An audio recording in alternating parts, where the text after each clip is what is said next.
going to talk, and again, most of it's going to be a little bit of video showing, and then we're just going to have some fun. But again, I'm Jim Sutton. I'm part of the Mercury Pro Staff team, and also Richmond Marine Center out of Richmond. I'd like to welcome you, and I'm glad that you showed up, and we'll pass that word around so we can get some big audiences in there and really have some fun at this. But tonight we're going to talk about casting techniques. And you know, you can sum up casting techniques as there are different techniques that we use, all right, in order to take and use the equipment to go bass fishing, whether it's with a spinning rod or a bait caster. You know, there's flipping, there's pitching, there's side casting, there's underarm casting, there's a roll cast, just like you do with a fly rod. There's so many different things. Not any one particular technique am I proficient in. I try to be proficient in all of them.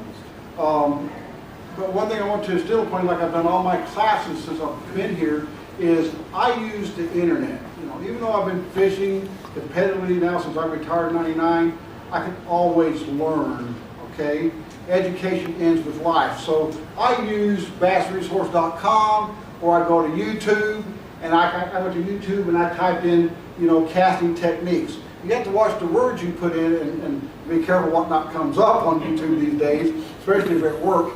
But you come up with, and there are so many, and there's not a wrong or right way in how you might present a casting technique or how I might present a casting technique, okay? We all need to become proficient, okay, in casting techniques, all right, if you want to take and target bass in a lot of different areas. If I'm going down the shoreline, all right, and I'm on the front of the boat, and I'm, say, maybe 10, 15 yards off that shoreline, I need to learn that type of casting technique in order to get my bait, okay, next to that stump, or next to the bank, or next to that rock that I want to.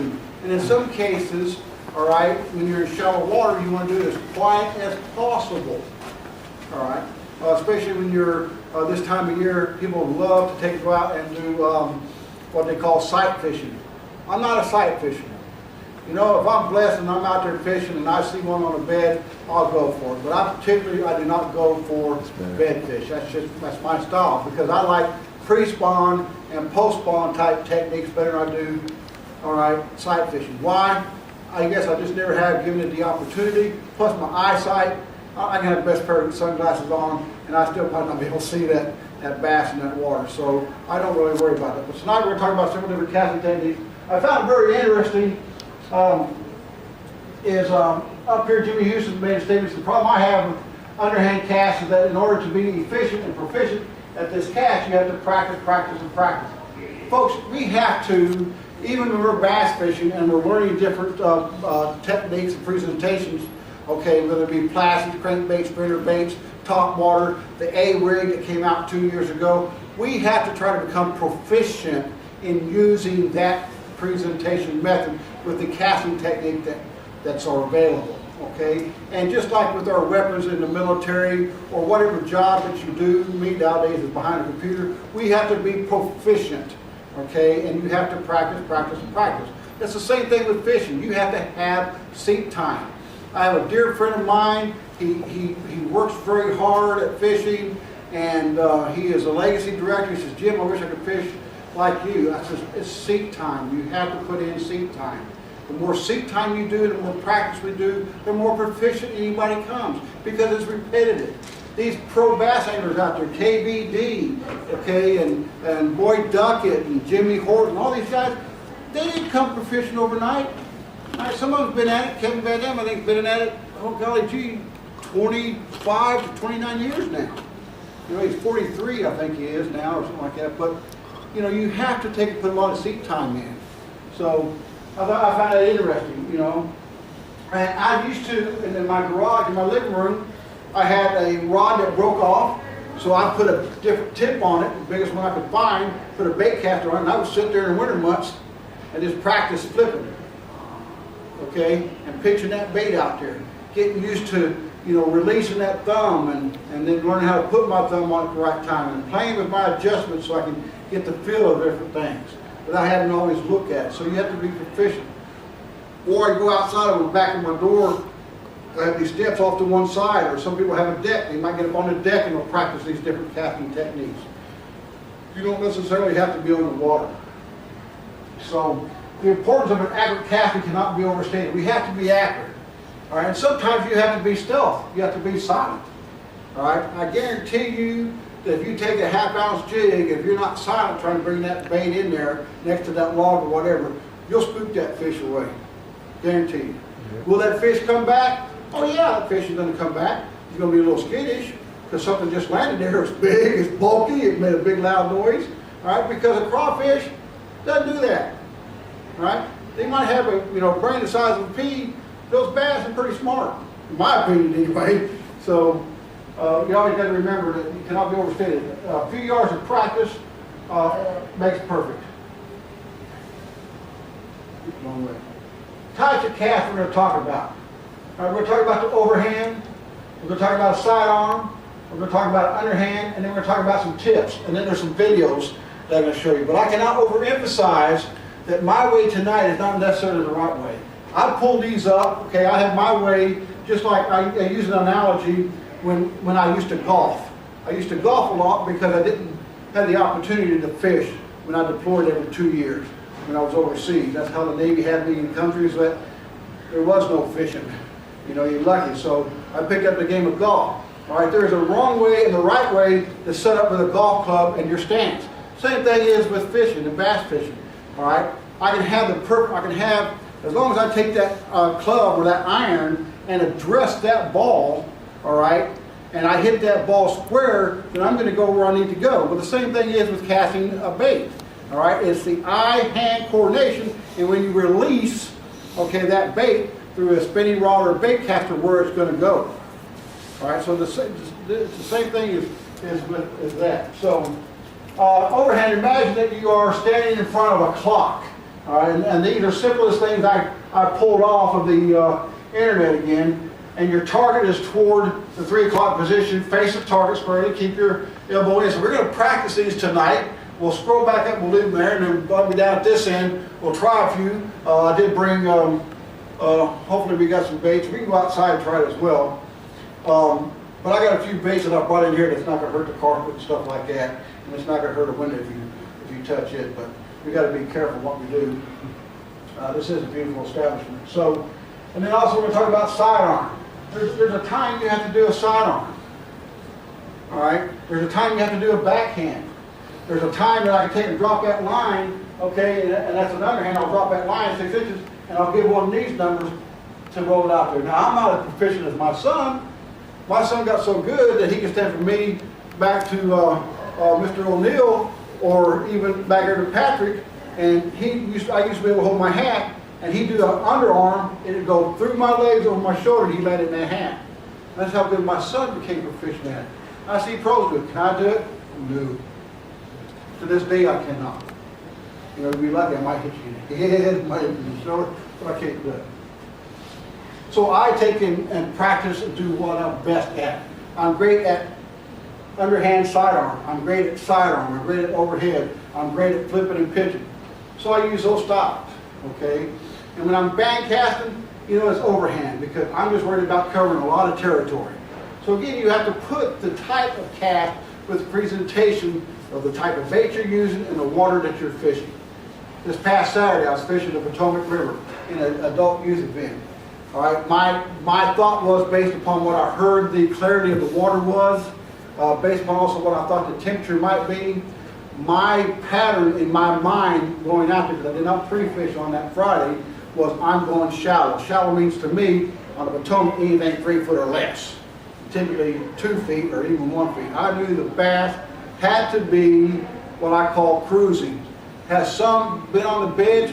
Possibility, but like you said, I don't bed fish, so I go after the pre-spawn and even post-spawn. So at this time, I'm going after cruisers. So I told my youth, I said, we're going to fan cast. I don't care if you just don't cross my line. We're going to fan cast until we find the right type of water depth. Right? So we started off at about 1.5 to 2 feet fan casting using the overhand cast. Okay. Now I don't do it straight at 12 o'clock. I don't do 3 o'clock. I'm more or less a little bit in between when I do my overhand cast. And I'll tell you why in a minute. It's just my style. And I'll tell you how to hold my rod to get more distance, okay, out of my line. But we started fan casting until we, with rattle traps until we started getting bit. Well, I found out that, the fish was not in that 2 feet to 0 depth range. They weren't there. I was finding them in about 3'2" to 3'4" depth. So I started finding the break lines. I'd go into an area and I'd start working out until I find that break line, and I'd throw it on either side of that break line. And we had to make probably, that day we probably made 400 or 500 casts in a 6-hour tournament. All right, to get 5 good keepers. And we culled twice and caught, 2 more that was under the size of them. So it was a tough day. There was only 5 teams out of 22 that we had 5 fish limits. And I was very blessed to finish 2nd place in my youth. So it was a great day. Underhand, we're going to talk about tips. So again, with the overhead image, you're standing in front of the clock, and you get a pole out here, so I'm not going to.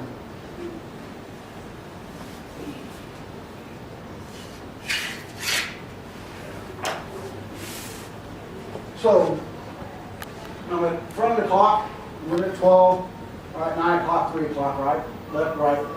And at 3 o'clock, I'm going to face the target square, keep your elbow next to your ribs, okay? I'm a little bit more loose than that. I'm out a little bit, depending upon what you wear. And then I'm throwing, I don't take the bait cast and have it like this. I like turning my arm sideways and let that line come out of that bait caster off the hand, just like this when I throw it. Why? I am confident and I believe totally that I will take and increase my distance further than if I held my rod this way.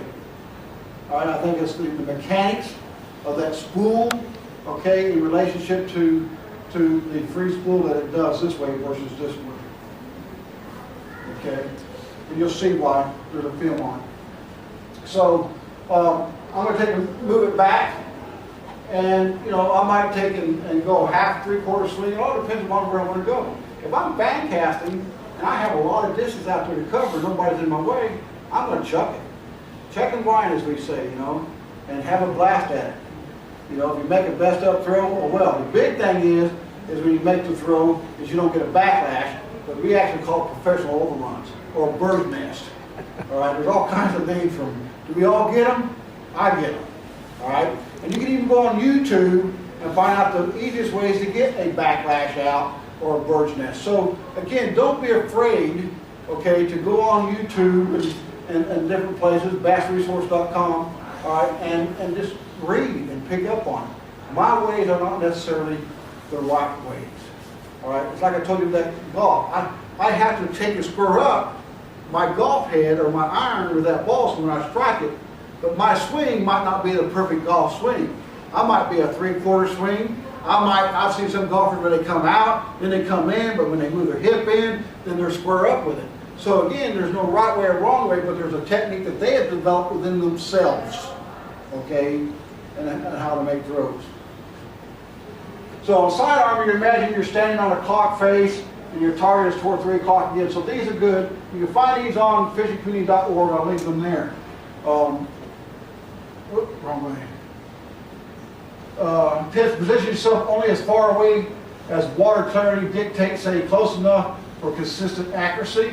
That's a good note when you're pitching and you're flipping. Try to make the lure land on the water with as little noise as possible. Cast past the target when possible. Hey folks, you might think it's silly, but if I'm going down the bank, all right, and I'm a good pitch away, pitch away, I'll land it on the bank and then drag it into the water. What's wrong with that? Doesn't mean I made a bad throw. I've done that purposely. Why? Because I want to bring it back in that water quietly. And I kid you not, this time of year in spring and even early morning when it's the dog days of summer, the fish are going to be shallow, okay, at some point. Those bass can bed, okay, in 5 inches of water, and they'll do it, all right? And they'll feed in 5 inches of water.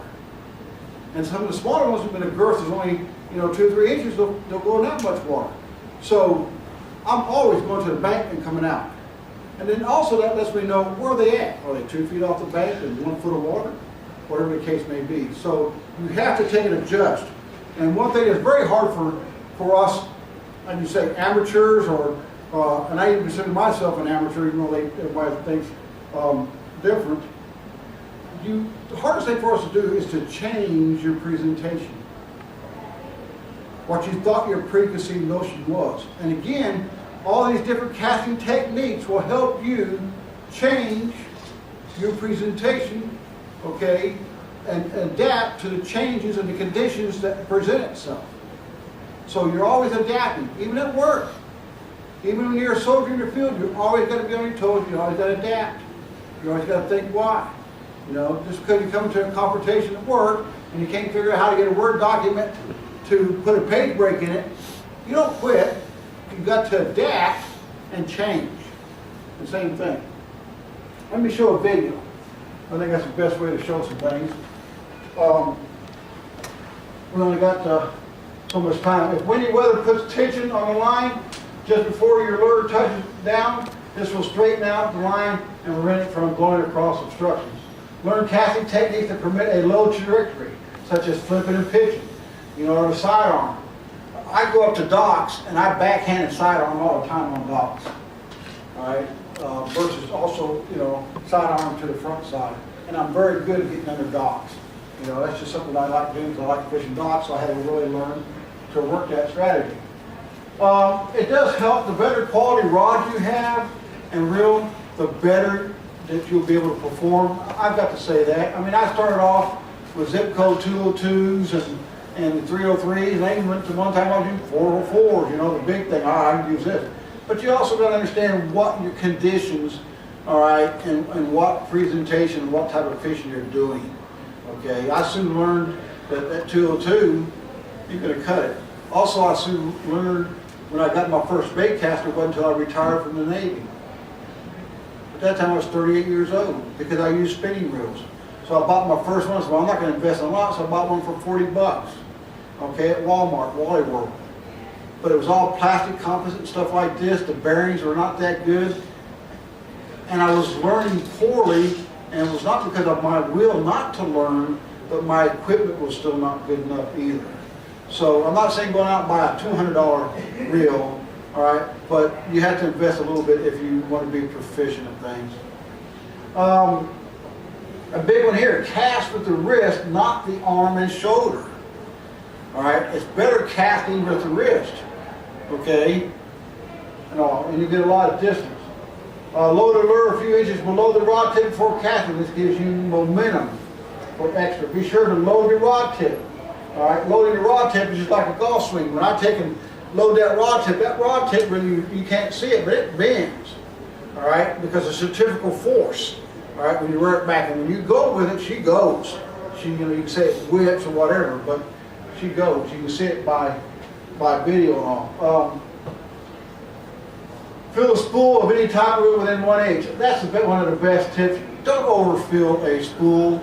If you overfill a bait caster spool or a spinning rod, you're going to get what we call free line rolling off of it, especially on a spinning spool. And a bait caster is an overkill, and you're going to get more professional overruns. It's going to happen.